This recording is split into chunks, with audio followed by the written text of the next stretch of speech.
बंगाल और असम में थमा दूसरे चरण के प्रचार का शोर। नंदीग्राम में ममता बनर्जी और सुवेंदु अधिकारी में कड़ा मुकाबला।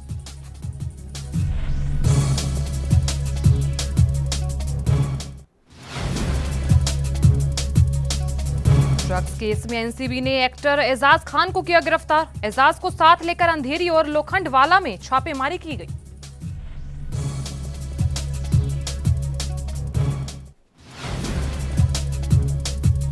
मध्य प्रदेश के इंदौर की जेलों पर फिर कोरोना का कहर।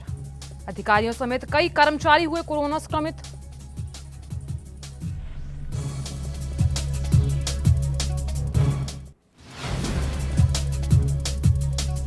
और यूपी में योगी सरकार का बड़ा आदेश। वैक्सीनेशन के लिए सरकारी और प्राइवेट कर्मचारियों को मिलेगी छुट्टी।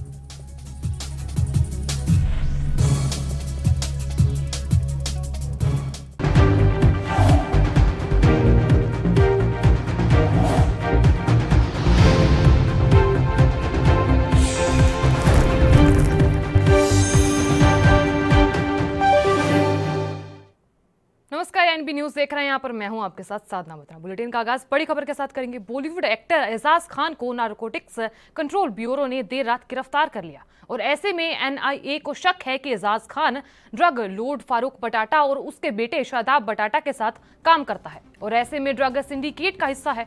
तो यहाँ एजाज से कल एनसीबी ने घंटों पूछताछ की और इसी के बाद उसे गिरफ्तार कर लिया गया था। और ऐसे ही इससे पहले एनसीबी ने ड्रग लॉर्ड फारूक बटाटा से करीब 8 घंटे तक पूछताछ की और फिर जाने दिया। तो यहाँ फारूक के बेटे शादाब को पिछले हफ्ते ही एनसीबी ने एक छापेमारी के दौरान गिरफ्तार किया था और उसके पास से करीब 2 करोड़ रुपए की ड्रग्स की खेप बरामद की थी। और इसी के साथ शादाब से पूछताछ के दौरान कई सेलिब्रिटी के नाम सामने आए थे।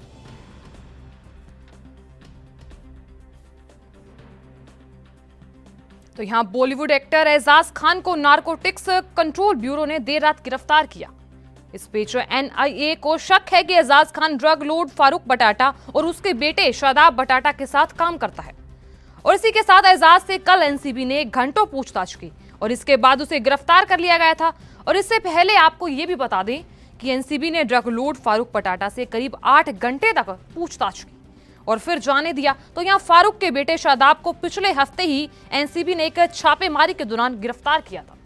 तो यहाँ फारूक बटाटा से 8 घंटे तक पूछताछ चली और इस बीच ये तस्वीरों में ही साफ जाहिर हो रहा है। और यहाँ ड्रग्स केस में एनसीबी के एक्टर एजाज खान को गिरफ्तार कर लिया गया है। उधर दूसरी ओर उत्तर प्रदेश सरकार ने आदेश जारी किया कि कोविड वैक्सीनेशन के लिए सरकारी और प्राइवेट कर्मचारियों को छुट्टी दी जाएगी और ऐसे में सरकार की तरफ से जारी बयान के मुताबिक वैक्सीनेशन कराने वाले सरकारी कर्मचारियों को टीकाकरण के लिए छुट्टी देने का निर्देश दिया गया है। और ऐसे में आपको यह भी बता दें कि वैक्सीनेशन के लिए प्राइवेट क्षेत्र में काम करने वाले कर्मचारियों को भी छुट्टी देने की बात कही गई है। जारी बयान के मुताबिक अफसरों को निर्देश दिया गया कि ग्रामीण और शहरी क्षेत्रों में निगरानी समितियों को पूरी तरह से सक्रिय किया जाएगा। डेडिकेटेड कोविड अस्पतालों को पूरी क्षमता से संचालित करने के निर्देश दिए गए हैं और यहां स्थानीय स्तर पर आकलन करते हुए कोविड अस्पतालों की संख्या बढ़ाने का आदेश दिया गया है।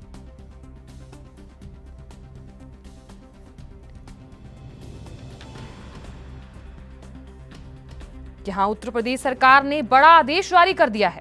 तो बता दें आपको कि कोविड वैक्सीनेशन के लिए सरकारी और प्राइवेट कर्मचारियों को अब छुट्टी दे दी जाएगी। तो बड़ा फैसला लिया गया है योगी सरकार ने और सरकार की तरफ से जारी बयान के मुताबिक आपको बता दें कि वैक्सीनेशन कराने वाले सरकारी कर्मचारियों को टीकाकरण के दिन छुट्टी देने का निर्देश दिया गया है।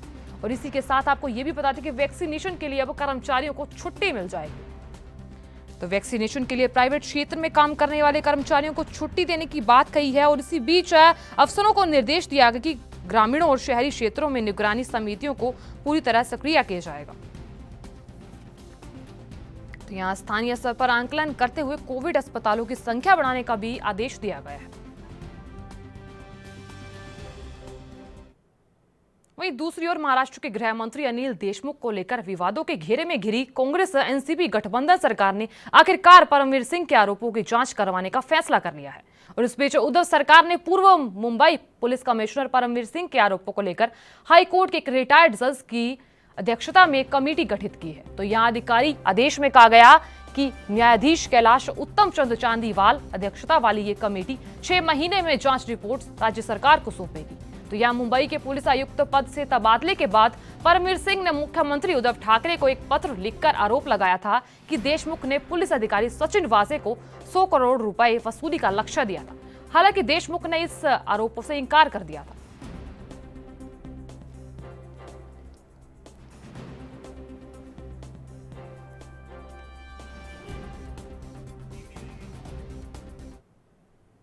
उधर बंगाल और असम विधानसभा चुनाव के दूसरे चरण के प्रचार का शोर सोमवार शाम को थम गया और इसी बीच बंगाल में दूसरे चरण में 5 जिलों उत्तर और दक्षिण 24 परगना, पूर्व और पश्चिम मेदिनीपुर और बांकुड़ा की 30 विधानसभा सीटों पर 19 महिलाओं सहित कुल 171 प्रत्याशी मैदान में हैं और इसमें सूबे की सबसे हाई प्रोफाइल सीट नंदीग्राम भी शामिल है। तो यहाँ आपको बता दें कि जहां तृणमूल कांग्रेस सुप्रीमो ममता बनर्जी और बीजेपी की शुभेंदु अधिकारी के बीच मुकाबला है, तो उधर असम की 39 विधानसभा सीटों के लिए 26 महिलाओं सहित 345 प्रत्याशी चुनावी मैदान में है।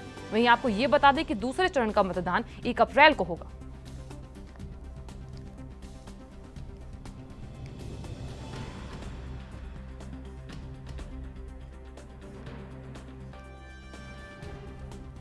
तो यहाँ बंगाल और असम विधानसभा चुनाव के दूसरे चरण का प्रचार शोर सोमवार को थम गया और ऐसे में अब बंगाल में दूसरे चरण में 5 जिलों के उत्तर और दक्षिण 24 परगना, पूर्व और पश्चिम बेदिनीपुरी और बांकुड़ा की 30 विधानसभा सीटों पर 19 महिलाओं सहित कुल 171 प्रत्याशी मैदान में हैं और इसी के साथ सूबे की सबसे हाई प्रोफाइल सीट नंदीग्राम भी शामिल है, जहां तृणमूल कांग्रेस सुप्रीमो ममता बनर्जी और बीजेपी के शुभेंदु अधिकारी के बीच कड़ा मुकाबला है।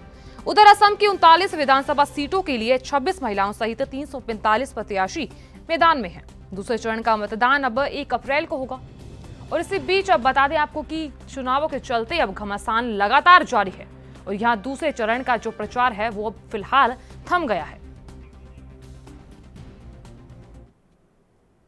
पश्चिम बंगाल में दूसरे चरण के चुनाव प्रचार के अंतिम दिन में हाई प्रोफाइल सीट नंदीग्राम में सीएम ममता बनर्जी ने सभी को चौंका दिया और ऐसे में नंदीग्राम में अपनी अंतिम जनसभा के दौरान ममता ने सिर्फ राष्ट्रगान के सम्मान में अपने पैरों पर खड़ी हो गई, बल्कि इशारों में खुद का वास्तविक गोत्र भी बता दिया। तो यहाँ अंतिम जनसभा में जब राष्ट्रगान बजाया गया तो ममता सहयोगियों के सहारे खड़ी हो गई। तो यहाँ आपको जानकारी दे दी कि इससे पहले उन्होंने जनसभा में बताया कि मैं शांडिल्य हूँ, लेकिन मेरा गोत्र माँ, माटी और मानुष है। तो यहाँ इन्होंने चुनावी पंडितों के मुताबिक नंदीग्राम में वोटों के ध्रुवीकरण के मद्देनजर ममता ने ये दाव खेला है। उधर अपना गोत्र बताने के मसले पर बीजेपी ने ममता पर हमला बोलते हुए कहा कि दीदी यहाँ डर गई है। दूसरी तरफ शुभेंदु अधिकारी ने ममता पर मुस्लिम तुष्टीकरण का आरोप लगाते हुए कहा कि आप बेगम तो वोट ना दें, नहीं तो बंगाल मिनी पाकिस्तान बन जाएगा।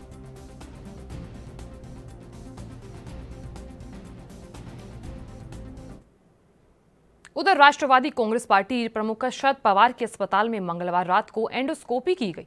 तो यहां परिवार के एक सदस्य ने बताया कि डॉक्टर देर रात में ही उनका ऑपरेशन करने को लेकर फैसला कर सकते हैं। तो यहां परिवार के सदस्य ने कहा कि डॉक्टरों ने परिवार की एंडोस्कोपी की है, तो वो उनका ऑपरेशन करने को लेकर जल्द ही फैसला करेंगे। बता दें कि पवार को रविवार को पेट में दर्द की शिकायत के बाद जांच के लिए अस्पताल ले जाया गया और जांच रिपोर्ट में पता चला कि उनके पित्ताशय में समस्या है।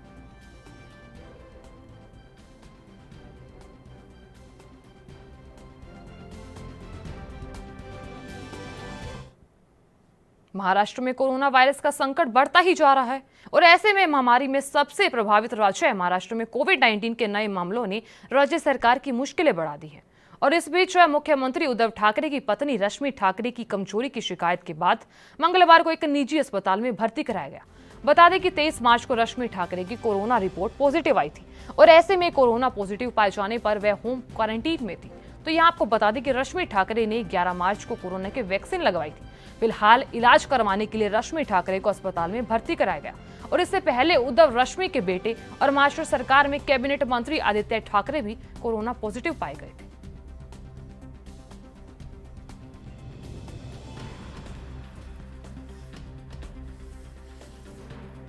तो यहाँ महाराष्ट्र में कोरोना वायरस का संकट लगातार बढ़ता ही जा रहा है और इस बीच अब खबर सामने आई है कि सीएम उद्धव ठाकरे की पत्नी अस्पताल में भर्ती है और अब महामारी से सबसे प्रभावित राज्य महाराष्ट्र में कोविड-19 के नए मामलों ने राज्य सरकार की मुश्किलें बढ़ा दी हैं और इसी बीच मुख्यमंत्री उद्धव ठाकरे की पत्नी रश्मि ठाकरे को कमजोरी की शिकायत के बाद मंगलवार को एक निजी अस्पताल में भर्ती कराया गया। बता दें कि 23 मार्च को रश्मि ठाकरे की कोरोना रिपोर्ट पॉजिटिव आई थी और ऐसे में कोरोना पॉजिटिव पाए जाने पर होम क्वारंटीन में थी। तो यहाँ रश्मि ठाकरे ने 11 मार्च को कोरोना की वैक्सीन लगवाई थी। तो यहाँ फिलहाल इलाज करवाने के लिए रश्मि ठाकरे को अस्पताल में भर्ती कराया गया है। और इससे पहले उद्धव रश्मि के बेटे और महाराष्ट्र सरकार में कैबिनेट मंत्री आदित्य ठाकरे भी कोरोना पॉजिटिव पाए गए थे।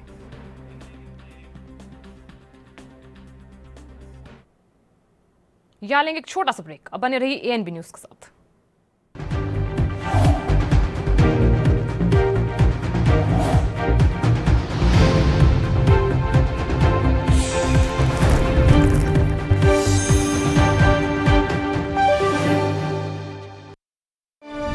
ਉਦਯੋਗ ਨੂੰ ਪ੍ਰਫੁੱਲਤ ਕਰਨ ਲਈ ਲਾਗੂ ਕੀਤੀ ਨਵੀਂ ਉਦਯੋਗਿਕ ਪਾਲਿਸੀ 4 ਵਰਿਆਂ ਵਿੱਚ 72000 ਕਰੋੜ ਦਾ ਨਿਵੇਸ਼ ਕਰਾਉਣ ਵਿੱਚ ਸਫਲ ਪੰਜਾਬ ਸਰਕਾਰ।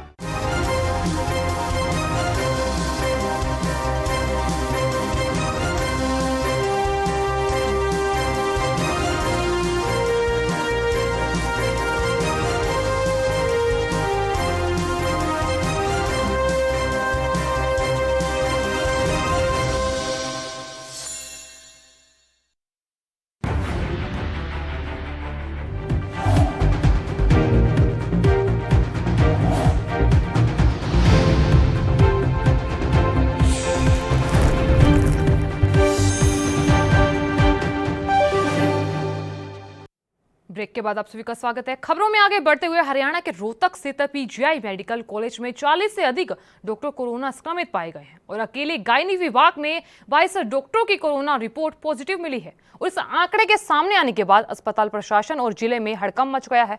तो यह आपको जानकारी दे दी कि पीजीआई प्रशासन के मुताबिक गायनी विभाग में पॉजिटिव पाए जाने के बाद डॉक्टरों में 20 पीजी स्टूडेंट्स और एक सीनियर रेजिडेंट और एक फैकल्टी शामिल है। तो यहाँ अस्पताल प्रशासन के मुताबिक यहाँ ओपीडी की सेवाएं पहले ही तरह चलती रहेंगी, लेकिन मास्क और सोशल डिस्टेंसिंग जैसे नियमों को अब और कड़ाई से लागू किया जाएगा।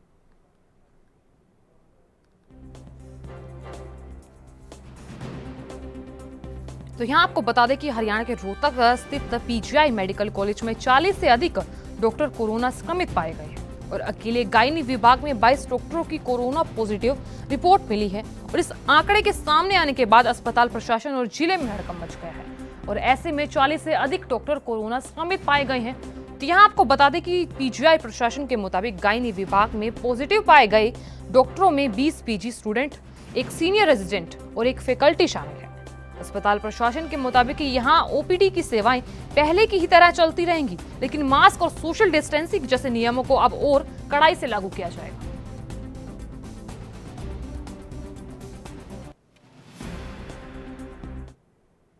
वहीं कोरोना वायरस की उत्पत्ति की जांच करने वाले WHO के विशेषज्ञों की टीम ने कहा कि घातक विषाणु के स्रोत का अब तक पता नहीं चला है और सवालों के जवाब पाने के लिए आगे और अध्ययन की जरूरत है। ऐसे में जानकारी के मुताबिक इस टीम ने 14 जनवरी से 10 फरवरी तक के चीन के वुहान शहर का दौरा किया था, जहां दिसंबर 2019 में वायरस का सबसे पहला मामला सामने आया था। वहीं आपको ये बता दें कि WHO के महानिदेशक डॉक्टर टेड्रोस अधानोम घेब्रेयेसस ने कहा कि जब तक विश्व संगठन का संबंध है, सभी विचार सामने हैं। तो यह रिपोर्ट बहुत महत्वपूर्ण शुरुआत है। हमें अभी वायरस के स्रोत का पता नहीं चला है। ऐसे में उन्होंने कहा कि हमें विज्ञान का अनुसरण जारी रखना चाहिए, हमें कोई कोर कसर बाकी नहीं छोड़नी चाहिए।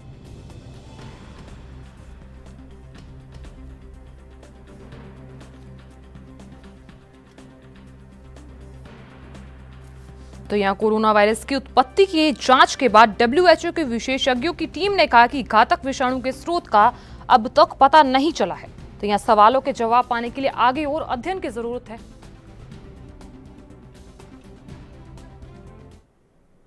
वहीं दूसरी ओर पंजाब के संगरूर में स्कूल कॉलेज बंद करने के सरकार के फरमान के विरोध में राज्य भर में विद्यार्थियों का रोष लगातार जारी है और ऐसे में पंजाब रेडिकल स्टूडेंट्स यूनियन द्वारा प्रदर्शन करने और राज्य सरकार के खिलाफ मुर्दाबाद के नारे बुलंद किए गए।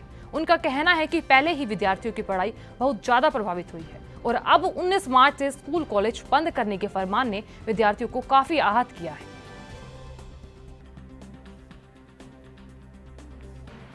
ਸਰਕਾਰਾਂ ਵੱਲੋਂ ਆ ਜਿਹੜਾ ਇੱਕ ਨੋਟਿਸ ਜਾਰੀ ਕੀਤਾ ਗਿਆ ਸੀਗਾ ਵੀ ਜਿਹੜੇ 31 ਮਾਰਚ ਤੱਕ ਨੇ ਉਹ ਸਕੂਲ ਕਾਲਜ ਬੰਦ ਕੀਤੇ ਜਾਣਗੇ।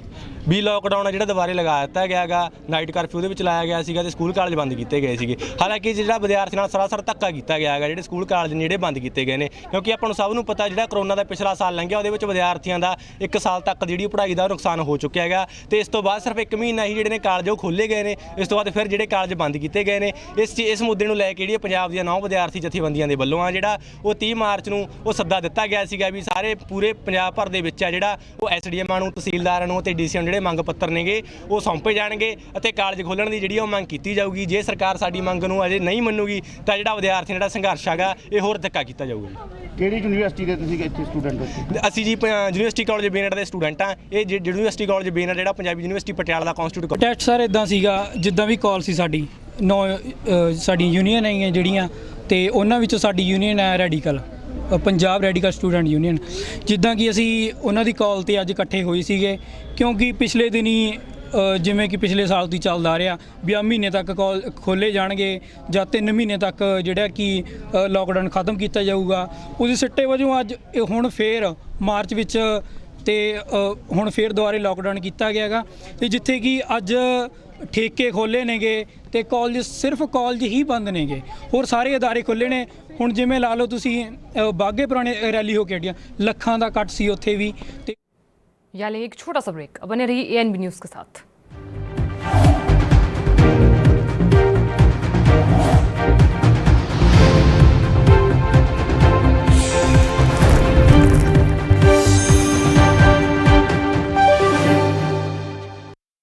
ਪੰਜਾਬ ਨੂੰ ਦੇਸ਼ ਦਾ ਉਦਯੋਗਿਕ ਧੁਰਾ ਬਣਾਉਣ ਲਈ ਪੰਜਾਬ ਸਰਕਾਰ ਨੇ ਚੁੱਕੇ ਅਹਿਮ ਕਦਮ। ਲੁਧਿਆਣਾ, ਪਟਿਆਲਾ, ਬਠਿੰਡਾ ਤੇ ਫਤਿਹਗੜ੍ਹ ਸਾਹਿਬ ਵਿੱਚ ਸਥਾਪਿਤ ਕੀਤੇ ਜਾ ਰਹੇ ਨੇ ਉਦਯੋਗਿਕ ਪਾਰਕ। ਸਾਲ 2017 ਤੋਂ 21 ਦੌਰਾਨ ਪੰਜਾਬ ਵਿੱਚ ਕੁੱਲ 71,640 ਕਰੋੜ ਰੁਪਏ ਦਾ ਨਿਵੇਸ਼ ਹੋਇਆ। 4 ਵਰ੍ਹਿਆਂ ਤੋਂ ਉਦਯੋਗ ਖੇਤਰ ਨੂੰ ਹੁਲਾਰਾ ਦੇ ਰਹੀ ਪੰਜਾਬ ਸਰਕਾਰ।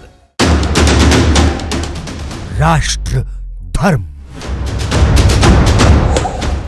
रात 8 बजे सिर्फ ANB न्यूज़ पर। ਪੰਚਾਇਤ ਤੇ ਮਿਊਨਿਸਪਲ ਚੋਣਾਂ 'ਚ ਮਹਿਲਾਵਾਂ ਨੂੰ 50% ਤੇ ਪੰਜਾਬ ਰਾਜ ਸੇਵਾਵਾਂ ਵਿੱਚ ਮਹਿਲਾਵਾਂ ਨੂੰ ਦਿੱਤਾ 33% ਰਾਖਵਾਂਕਰਨ। 4 ਵਰ੍ਹਿਆਂ ਤੋਂ ਮਹਿਲਾਵਾਂ ਨੂੰ ਸਸ਼ਕਤ ਬਣਾ ਰਹੀ ਪੰਜਾਬ ਸਰਕਾਰ।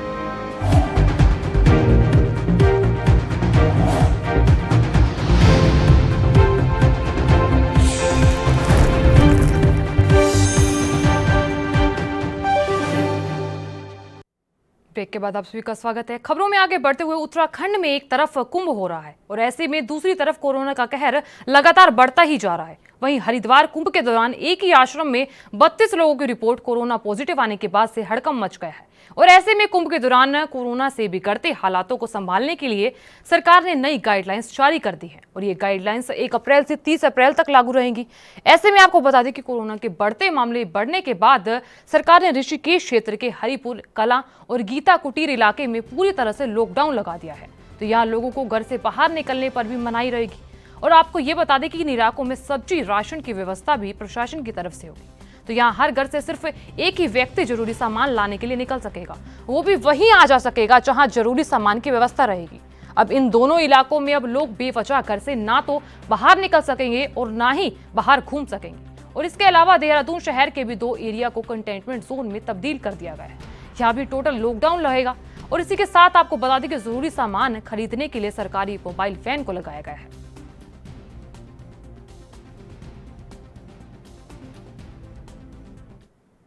देश भर में कोरोना संक्रमण की तेज रफ्तार जारी है और पिछले 24 घंटों में भारत में 56,000 ज्यादा मामले सामने आए, जबकि 271 लोगों की मौत हो गई। दिल्ली में जहां 1904 नए पॉजिटिव केस सामने आए, वहीं आज थोड़ी राहत है और इस बीच राष्ट्रीय राजधानी दिल्ली में 992 नए मामलों की पुष्टि हुई है। तो यहाँ केंद्रीय स्वास्थ्य सचिव ने बताया कि देश के जिन 10 जिलों में कोरोना के सबसे ज्यादा एक्टिव केस हैं, उसमें 8 महाराष्ट्र से हैं। साथ ही सबसे ज्यादा मामलों में दिल्ली भी शामिल है। ऐसे में पंजाब की बात करें तो पंजाब में कोरोना का कहर देखते ही देखते प्रतिबंधों में बदल गया। तो यहाँ 31 मार्च से प्रतिबंध को बढ़ाकर 10 अप्रैल तक कर दिया गया है। और अब यहाँ आपको ये बता दें कि मुख्य सचिव और अन्य अधिकारियों के साथ कोविड की स्थिति की समीक्षा करते हुए मुख्यमंत्री कैप्टन अमरिंदर सिंह ने ट्वीट कर ये कहा कि राज्य में 31 मार्च तक लागू सभी प्रतिबंध अब 10 अप्रैल तक लागू रहेंगे, जिसके बाद उनकी फिर से समीक्षा की जाएगी।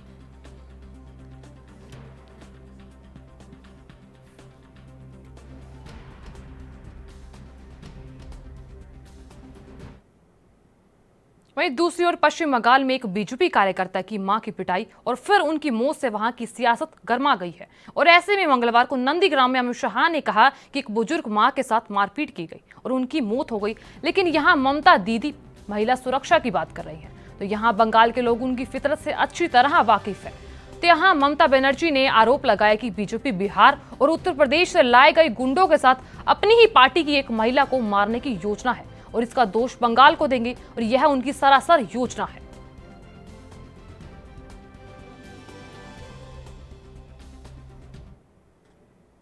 उधर पाकिस्तान के प्रधानमंत्री इमरान खान ने पीएम नरेंद्र मोदी को चिट्ठी का जवाब देते हुए लिखा कि पाकिस्तान के लोग भी भारत सहित सभी पड़ोसियों के साथ शांतिपूर्ण सहयोगी संबंध चाहते हैं। दरअसल यहां पीएम मोदी ने पाकिस्तान दिवस के मौके पर 29 मार्च को एक बधाई संदेश में प्रधानमंत्री इमरान खान को भेजा था कि अपनी जवाबी चिट्ठी में इमरान खान ने एक बार फिर कश्मीर के मुद्दे को उठाया और लिखा कि दक्षिण एशिया में लंबे समय तक शांति और स्थायित्व भारत पाकिस्तान के बीच सभी मुद्दों को सुलझाए जाने, खासकर जम्मू कश्मीर के विवाद पर निर्भर करता है। ऐसे में इमरान के मुताबिक दोनों देशों के बीच सकारात्मक और नतीजापूर्ण बातचीत के लिए सौहार्द वातावरण का बनाए जाना जरूरी है।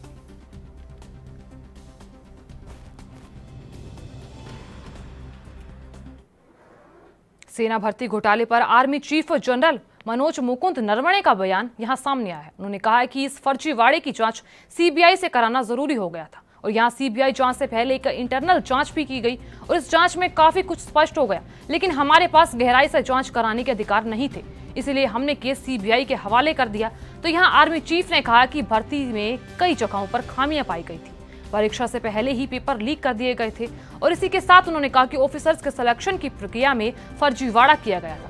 तो यहाँ प्रक्रिया में शामिल स्टाफ और सर्विस सिलेक्शन बोर्ड के लोग भी इसमें शामिल थे। तो यहाँ फर्जीवाड़े में बैंक के जरिए पैसों का लेन देन हुआ था, कुछ कॉल रिकॉर्ड सामने आए थे जिससे और भी लोगों के शामिल होने का पता चला।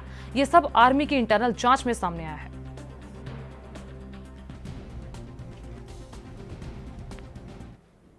उधर बीजेपी प्रवक्ता राम कदम ने पीएम मोदी की तारीफ करते हुए शिवसेना पर निशाना साधा और कहा कि प्रधानमंत्री बांग्लादेश में देवी के मंदिर में पूजा करने जाते हैं, तो यह शिवसेना को क्यों मिर्ची लगती है। उन्होंने क्या कुछ कहा, आइए दिखाते हैं।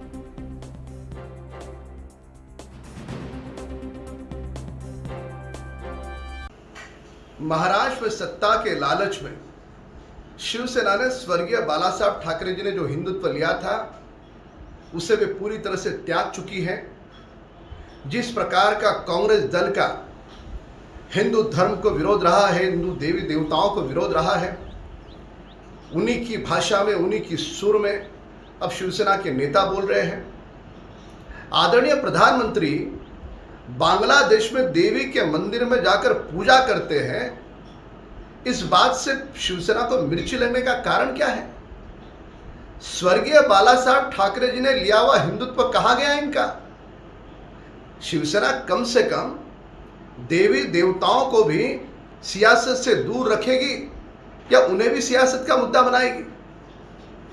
हम शिवसेना से सवाल पूछना चाहते हैं। महाराष्ट्र में तुम्हारी सत्ता है, महाराष्ट्र की भूमि पर देवी देवताओं को गालियां दी जाती है, हिंदू समाज के साथ अभद्रवाणी का प्रयोग किया जाता है। आपकी खामोशी बताती है कि आपने हिंदुत्व सत्ता की लालच में। राष्ट्रवादी कांग्रेस पार्टी के नेता शरद पवार की तबीयत ठीक नहीं चल रही और ऐसे में पेट में तेज दर्द की शिकायत के बाद शरद पवार को ब्रीच कैंडी अस्पताल में भर्ती कराया गया और यहाँ एनसीपी नेता नवाब मलिक ने इसकी जानकारी दी। आपको बता दें कि उन्होंने कहा कि शरद पवार को पित्ताशय की एंडोस्कोपी और सर्जरी के लिए बुधवार को अस्पताल में भर्ती कराया जाना था, लेकिन उन्हें लगातार पेट में तेज दर्द की शिकायत हो रही थी, जिसके बाद मंगलवार को राकांपा प्रमुख को ब्रीच कैंडी अस्पताल में भर्ती कराया गया था। तो यहाँ एनसीपी नेता नवाब मलिक ने कहा कि इससे पहले 29 मार्च को भी शरद पवार को पित्ताशय में समस्या हुई, जिसके बाद उन्हें अस्पताल ले जाया गया। तो यहाँ 31 मार्च को उनकी सर्जरी होने वाली थी। तो यहाँ इस दौरान मंत्री ने कहा कि वो ब्लड थिनिंग मेडिकेशन ले रहे थे, जिसे रोक दिया गया है और उन्हें 31 मार्च 2021 को अस्पताल में भर्ती किया जाएगा और इसी के साथ एंडोस्कोपी और सर्जरी की जाएगी और इसलिए उनके सभी कार्यक्रम अगली सूचना तक स्थगित कर दिए गए हैं।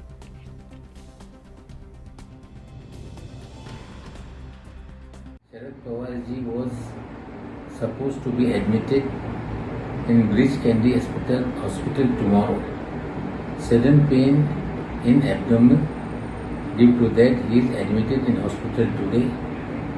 Doctor will examine and will take a call when should be a surgery of gallbladder have to done. इन दिनों भारतीय जनता पार्टी हाल ही में चल रहे 5 राज्यों के विधानसभा चुनाव पर फोकस कर रही है। उसी क्रम में सीएम योगी आदित्यनाथ 31 मार्च से 2 दिवसीय दौरे पर तमिलनाडु और केरल दौरे पर रहेंगे और ऐसे में उत्तर प्रदेश के सीएम योगी आदित्यनाथ लगातार रैलियां करते नजर आ रहे हैं। तो यहाँ आपको बता दें कि सीएम योगी तमिलनाडु में वो 3 रैलियों को संबोधित करेंगे। जानकारी के मुताबिक सीएम योगी लखनऊ से कोयम्बटूर के लिए रवाना होंगे और इसके बाद पलियम कुलम में बाइक रैली को हरी झंडी दिखाएंगे और फिर थेरनीलाई थेडल में जनसभा को संबोधित करेंगे। तो यहाँ सीएम थेरनीलाई के मदुरई एयरपोर्ट के लिए रवाना होंगे।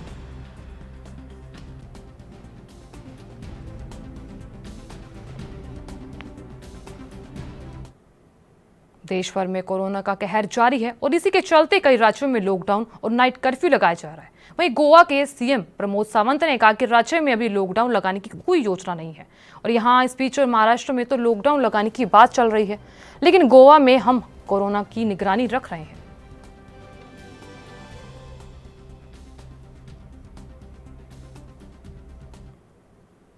वहीं दूसरी ओर कर्नाटक के सीएम बीएस येदियुरप्पा ने कहा कि पूर्व मंत्री रमेश जरकीहोली की कथित संलिप्तता वाले सेक्स सीडी स्कैंडल में आगामी उपचुनाव पर कोई प्रभाव नहीं पड़ेगा। उन्होंने जरकीहोली से चुनाव प्रचार में शामिल होने का आह्वान किया। तो यहाँ येदियुरप्पा ने कहा कि इस मामले में सच्चाई सामने लाने के लिए निष्पक्ष जांच चल रही है। तो यहाँ हमारे कानून मंत्री बसवराज बोम्मई इस मामले की निष्पक्ष जांच करा रहे हैं।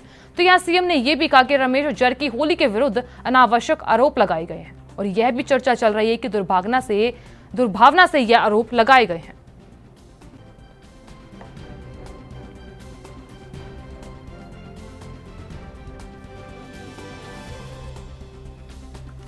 तो यहाँ कर्नाटक के सीएम बीएस येदियुरप्पा ने कहा कि पूर्व मंत्री रमेश जरकीहोली की कथित संलिप्तता वाले सेक्स सीडी स्कैंडल का आगामी चुनावों का कोई प्रभाव नहीं पड़ेगा और ऐसे में आपको बता दें कि जरकीहोली से चुनाव प्रचार में शामिल होने का आह्वान किया गया है। तो यहाँ येदियुरप्पा ने कहा कि इस मामले में सच्चाई सामने लाने के लिए निष्पक्ष जांच चल रही है। हमारे कानून मंत्री बसवराज बोम्मई इस मामले की निष्पक्ष जांच करा रहे हैं।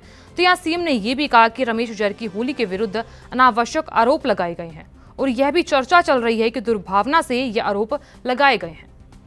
तो यहाँ इस मामले पर सीएम बीएस येदियुरप्पा बोले हैं। तो इस बीच आपको बता दें कि कर्नाटक के सीएम येदियुरप्पा ने कहा है कि पूर्व मंत्री रमेश जरकीहोली की कथित संलिप्तता वाले सेक्स सीडी स्कैंडल का आगामी उपचुनाव तक कोई प्रभाव नहीं पड़ेगा।